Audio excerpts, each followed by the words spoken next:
And welcome to coverage of Grand Prix Oklahoma City. Marshall Sutcliffe in the booth with Jacob Van Loon and Tom Ross on the right-hand side of your screen. He's 11-2 off of one bye. Chris Brummett 12-1. So it looks like Tom got paired up here. Yeah. And you were just mentioning a minute ago that Tom Ross was a once very prominent member of the Magic community. He took a break from the game, but is back now and has wasted no time. Made the finals of the GP that he came back in, and now he's put together a very solid run here, though a couple more to go before he can crack into the top 8. Yeah, I mean, every time I see him, he tells me how many rounds are left in the tournament, including the top 8. Mm-hmm. Before this round, he comes up to me and says, only 5 more rounds. You got to love that attitude. Yeah. I mean, he's confident.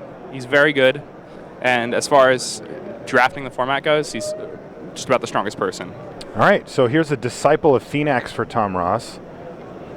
Yeah, and I mean, that's going to do a pretty good job of ripping his opponent's hand apart. His opponent has to reveal half of his hand, so he's going to have to reveal at least one pretty relevant card here.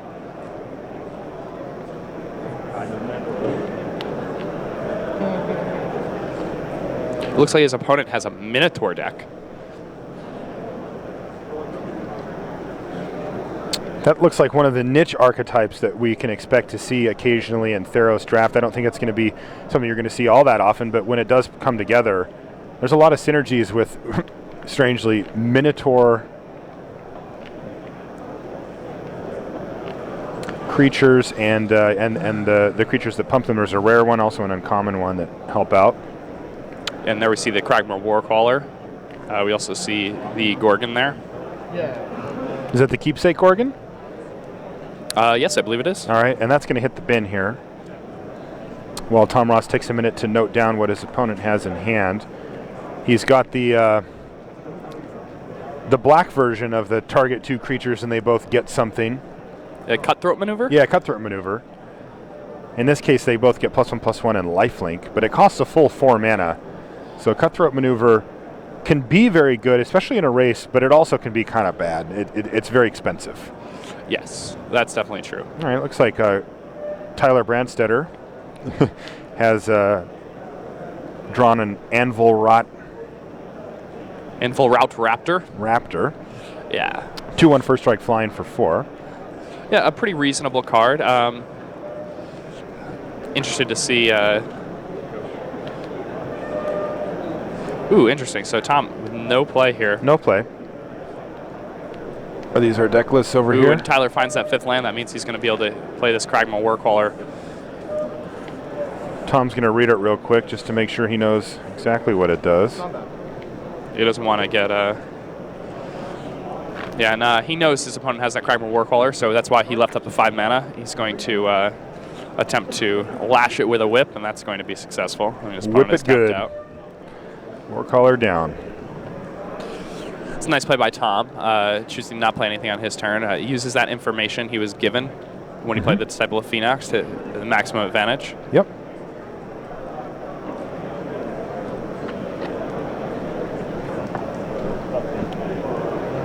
Just going to go ahead and Thoughtseize his opponent. Thoughtseize as well, so he's just tearing his hand up. Oh, wow. Lots of Kragmar Warcallers Wow, here. He has 3?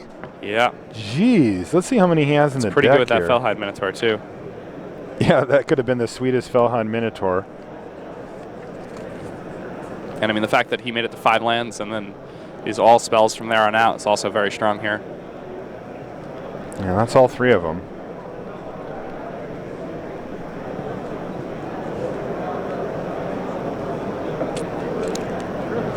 He's going to go ahead and take this Cutthroat Maneuver, so leaving his opponent with 2 Kragmar Warcallers. Gets to basically guarantee that he'll be able to make his opponent tap out in the coming turn. So, of course, he is going to take a bit of damage here. The Scourge Mark will allow him to trade with the Kragmar Warcaller, which is pretty ideal for him in this spot. Tyler seems content to let that happen. He does not want to attack with his Anvil Rout Raptor, though. Yeah, you think he just doesn't back want on defense. He just doesn't want to trade damage? Yeah, I'm not really sure that... I think Tom still would have blocked the Warcaller even if he had attacked the Raptor, so that's probably 2 points of missed damage there. Yeah, he didn't attack with it last turn either.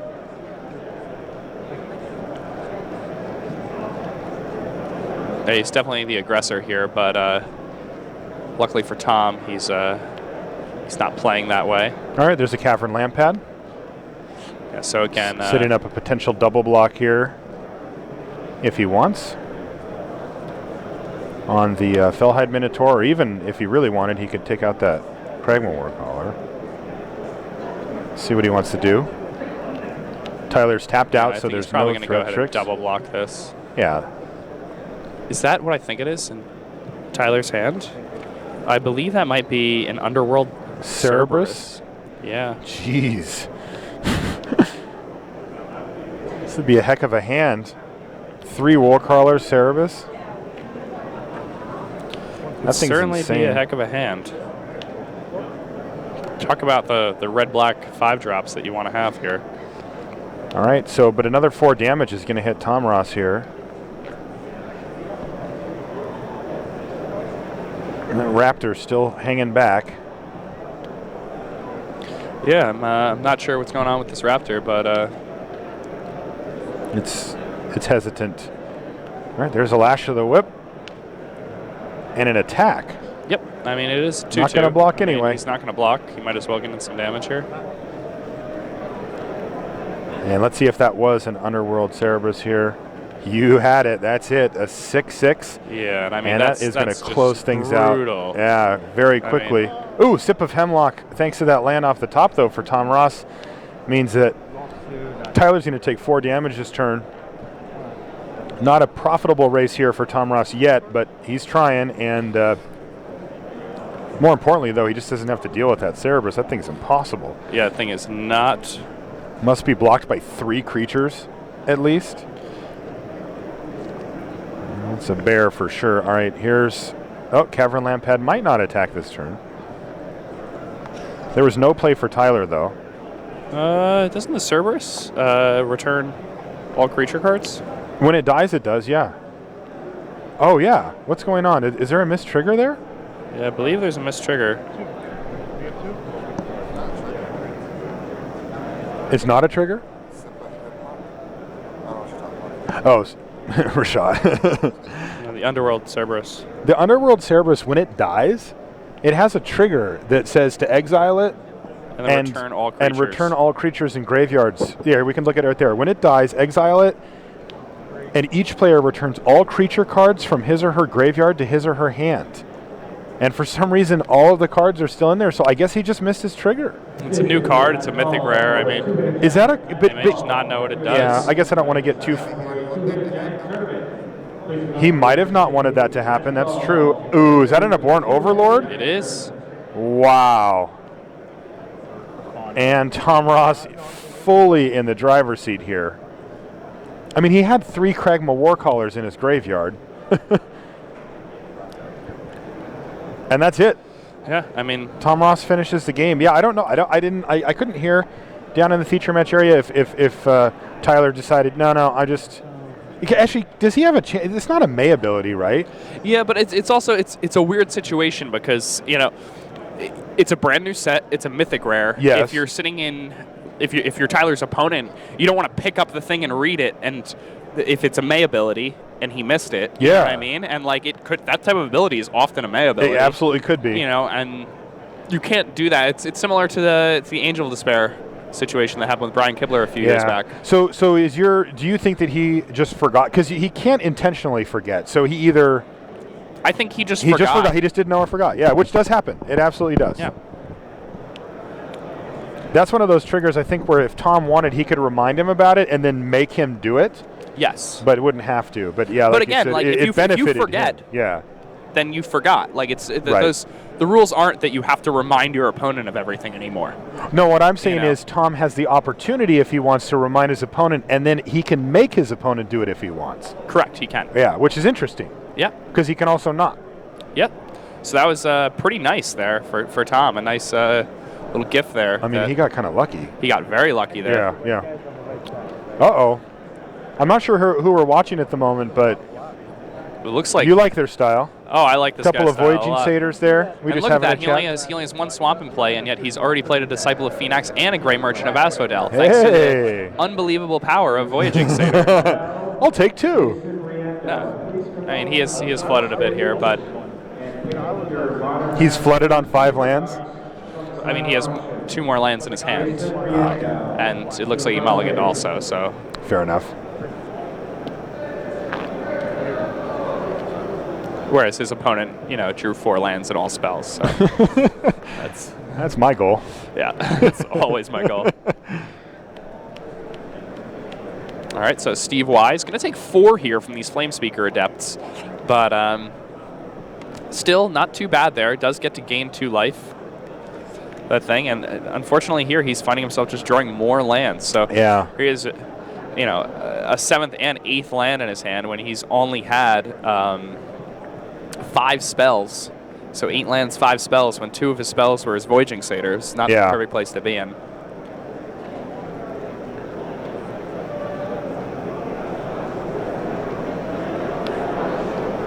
Oh, wow. Ooh, Fanatic wow. of Mogus here as well for Fudao. That's going to deal 3 damage. And he's just going to pass a turn, though. Doesn't have any good attacks, it looks like.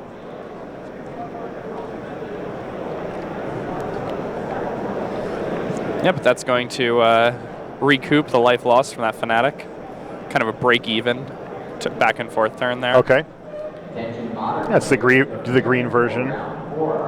We might see a Dragon Mantle coming down now on this Flamespeaker deck. That card's good. Card is very good. Yeah. Did he draw a Magma Jet there? Ooh. If he drew a Magma Jet, that's going to be that huge. could be disastrous for Steve Wise. It looks as if he did also. Yeah, because here this they Flamespeaker Adepts, He made sure to play an extra mountain here before attack, so that's just ostensibly so he can pump using the Dragon Mantle, but I think this is going to get really, well, potentially ugly here.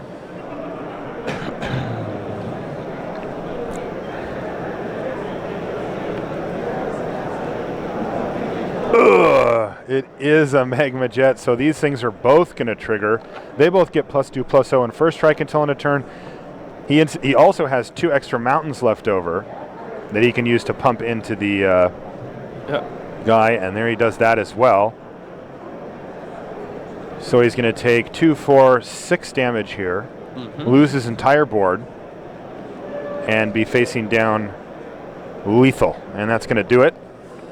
But it looks like Steve Wise won the first game, so I think Fudao versus Steve Wise is going to go to a game 3 here.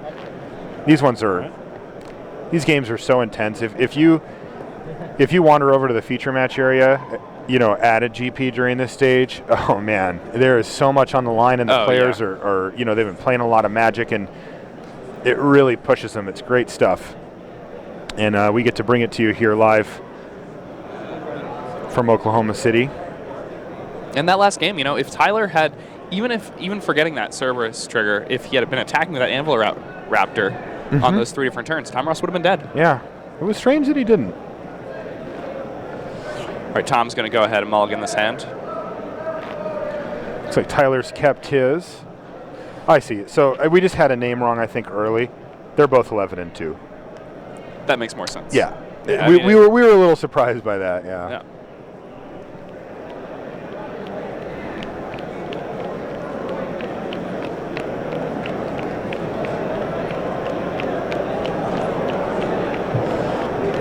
Yeah, I mean, it's a reasonably small day 2 field. 11-2-1. Pretty good shot of top 8. I have to look at the actual tiebreakers afterward. And we've been getting the standings. Or rather 12-2-1. Yeah, we'll be getting those and bringing you that as we wind down the last few rounds here. This is the second round of the last draft of Swiss. We're drafting Theros. And Tom Ross is looking to string together a couple of GP top 8s in a row here as he makes his comeback after a break from Magic. That's a 2-headed Cerberus and a Read the Bones. Uh-oh. Can't be the ideal play for Tom here, right? I mean, wouldn't he rather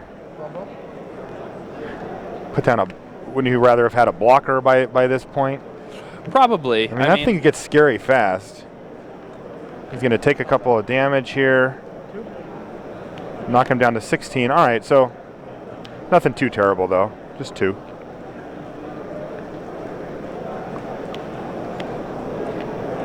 Okay. Ooh, it looks like he has a Fanatic Amogus in his hand also. So. Oh, So wow. a lot of damage coming at Tom pretty fast here. Yeah, any type of combat tricks start to get out of hand pretty quickly, too, with 2 of those. That's 4 dog heads. Yeah.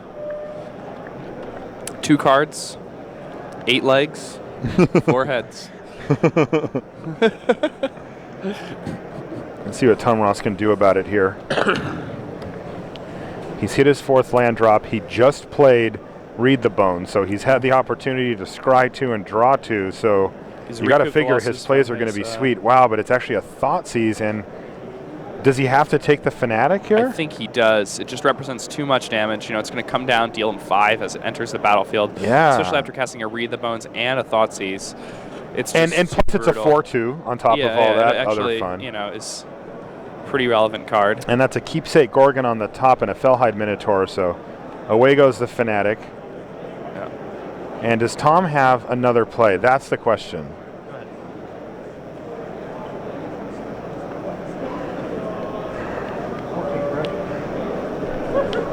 Well, sort of. It's an Asphodel Wanderer with no regeneration mana available. So this is a pretty underwhelming situation here.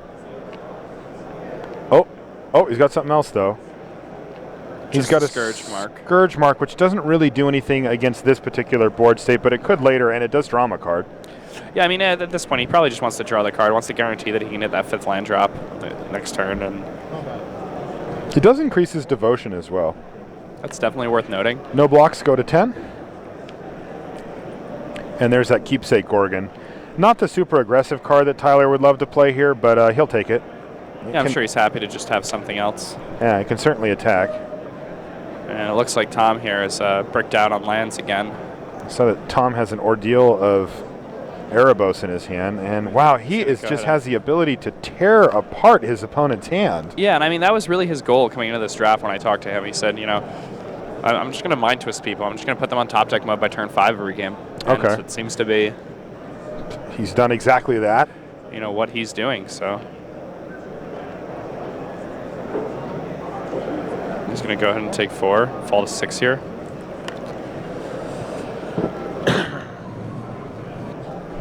Land go. Yeah. Tom Gonna Ross. Find more cards to interact with his opponent here. Ideally, just a swamp, I'd think. Yeah, I mean, a swamp would be great, but it's looking like he's having trouble finding that swamp that he really needs here. That's a Baleful Eidolon, which is just fine here. Yeah, he gets in for a couple damage here with his Asphodel Wanderer. Yeah, does not plan on blocking with that. Tom Definitely Ross not. had a precarious 5 life here, though. Yeah, there are a lot of cards. He knows about at least 3 different cards left in Tyler's deck that kill him on the spot.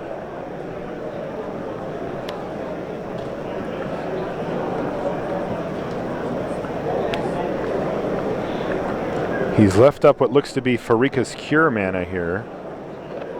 But he's going to kick things off by activating his Keepsake Gorgon. And, oh, he didn't kill the Eidolon. He decided to kill the 1/3 there. Oh, because he's just not going to attack with his other guy. All right, and there's the Farika's Cure. So Tom Ross escapes unscathed this turn. No life loss. Yeah, so just break even. All right, can he find that 5th land and keep things moving forward? No, was that a Gray Merchant? I don't know, but it wasn't a land.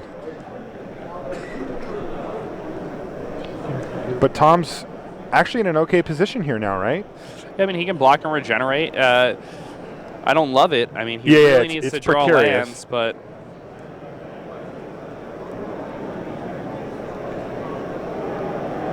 But at least as the board sits, he has managed to stabilize here. it's It true. wouldn't take much. Removal spell, anything. Yeah, I mean, it looks like he does have like Sip of Hemlock and Abhorrent Overlord in hand, so if he's able to Hang around. hang around for a little bit, Yeah. then, you know, he could get some work done. But now it looks like Tyler does have 2 cards in hand, so 2 actual spells. yeah. So things are not looking good for Tom here. He's struggling to find that 5th land and And that he's a 6th fistful of and that cards that he 7th can't land. cast, yeah.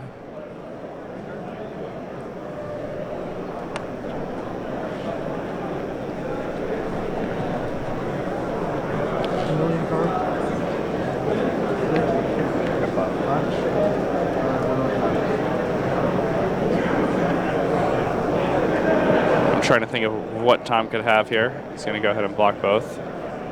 He's going to regenerate here.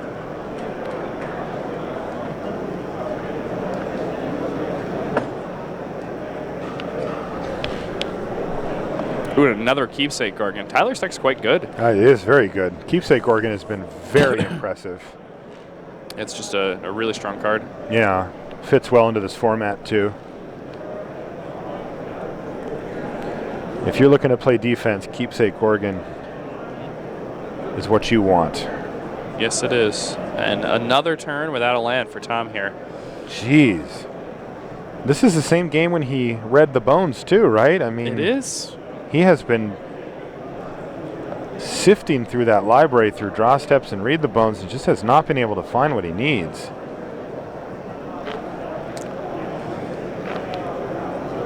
Hey, another Asphodel Wanderer. Not exactly ideal, but it'll do the job though. He's going to take 2 damage, but even if Tyler wants to activate his Keepsake Gorgon, he could just let one of them die and then leave the other one up to block and regen. That's true.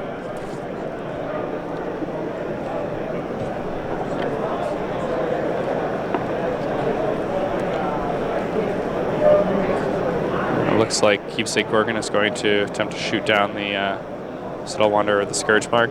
Tom likely going to regenerate here and then chump block with the other one. Yeah, that works too. That way he gets to keep the one that's 2-1. Sure. Going to go ahead and fall to 4.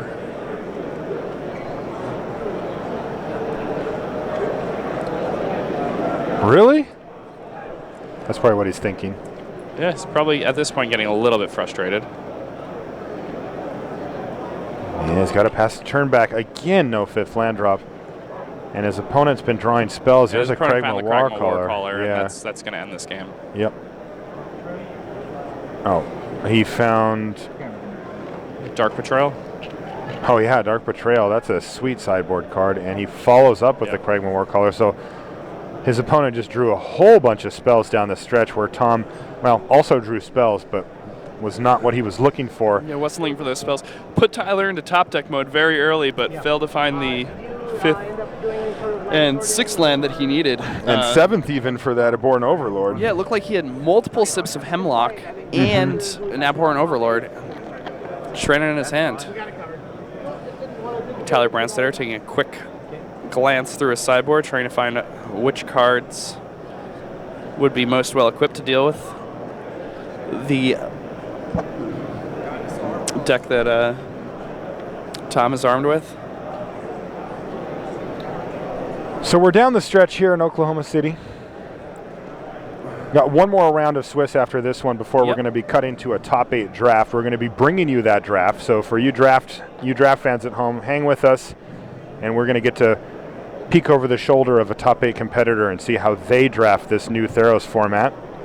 Right now, though, both of these players potentially fighting for their tournament life here. I think that if either of them lose, they wouldn't expect to get a win and then into the top 8. Although I guess it's possible. Pretty unlikely that would happen. So yeah, let's take a look at. They're both fighting for their tournament life here. Yeah. Magic the Gathering Pro Tour Theros. This is going to be a sweet event. It's standard. Really excited. Yeah. Also Theros Draft, which was what we've been watching all day today, and we're going to continue watching for the rest of the day. October 11th through 13th, we're going to be broadcasting from Dublin. You can use the hashtag on Twitter, and I think Facebook does hashtags now too, PTTHS at twitch.tv/magic. You can also find more info at dailymtg.com. Speaking of dailymtg.com, there's a couple of cool things to check out on there right now. One of them is the top 25 player rankings, which are now up. It's a new thing that Wizards of the Coast is doing. And it's cool. It's a rotating list of the top 25 players in the world. The list is based off of the last 2 years of performance. Let's take a quick gander at that list right here. There's Josh Utter-Layton sitting at number 1. Yep. Yeah, standings here. Tom Ross not on this list currently, but if he keeps this pace up, you know. If he's able to win this round and then and get into the top 8. Yeah. I mean, he's already doing well, but yeah, I just got to finish strong here. Yeah, he's the type of person who can be very, very consistent. I mean, He most reminds me, as far as the way he plays and the way he drafts and the way he approaches formats, of somebody like Camille. If anybody remembers, like Camille Cornelius, or how about somebody like from Jelger this list? Vigersma or something. It's hard to equate that style of player to anybody who's around nowadays. That's why it's so exciting to see. Oh, interesting. You okay. know? We see Shuhei Nakamura. He's in the building. He lost a tough one on camera last round where he had some mana issues. He came over and sat with us for a minute, and he was clearly bummed out about it. You know, he had high hopes for that deck. Owen Turnwald. That's who those guys remind me of, the way they play. The consistent performer. Yep. The consistent performer who, every angle kind of guy. The other thing to check out on Daily MTG, I had two things. This is one of them. The other thing, though, was our written coverage. You know, as a companion to the video coverage that Jake and I with Rashad and Rusty have been doing all weekend, we have Nate Price, Mike Rosenberg, and Corbin Hostler over there, and they are providing compelling written content.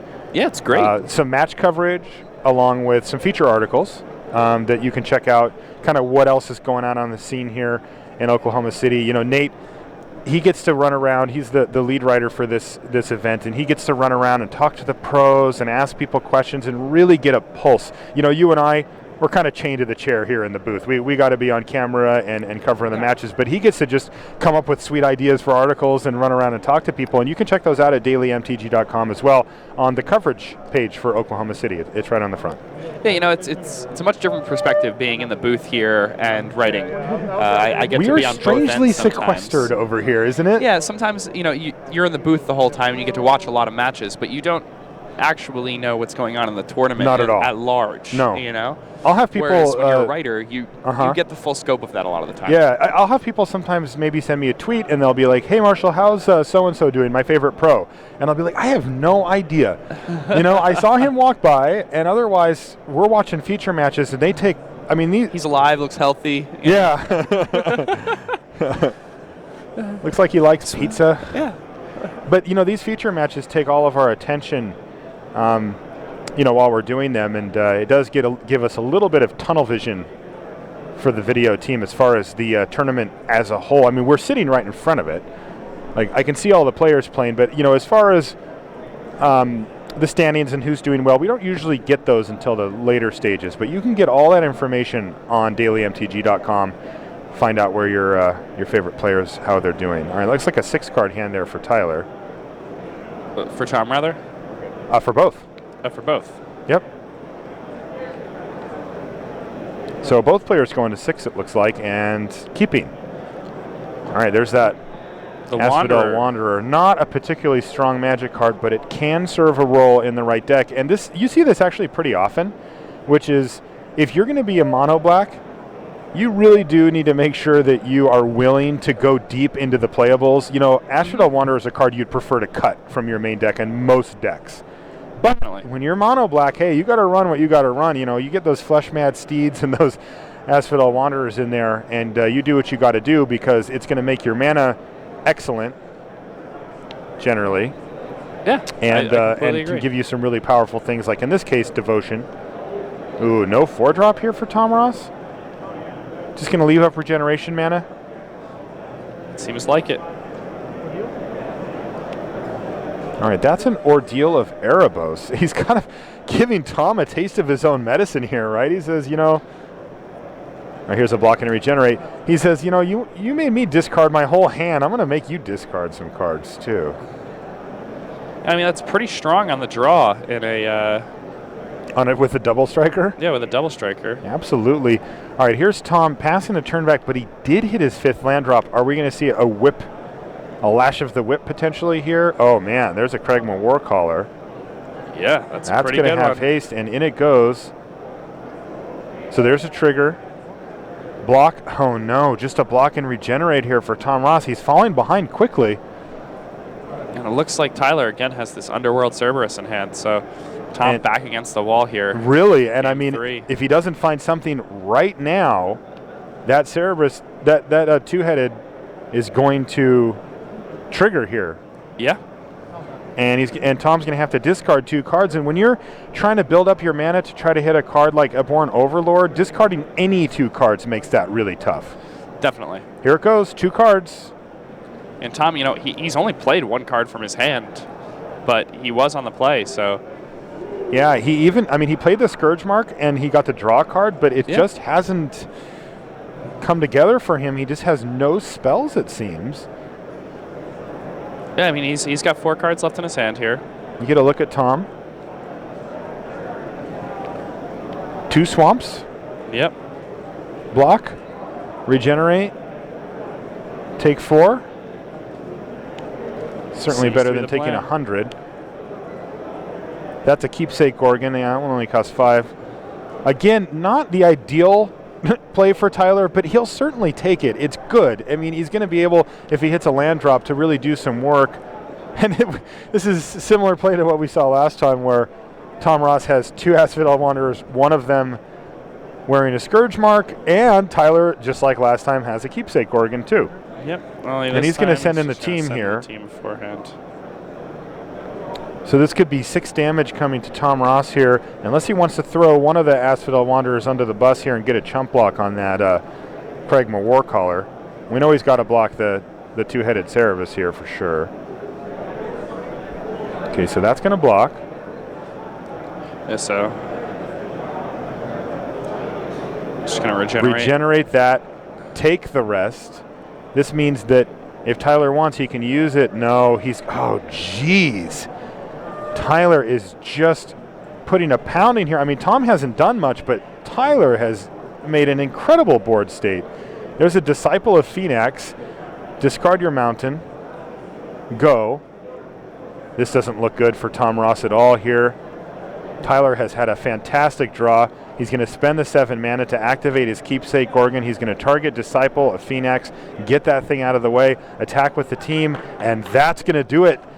Tyler Brandsetter defeats Tom the Boss Ross here in the feature match area to improve to 12-2 and put himself in a good position to potentially top 8 here.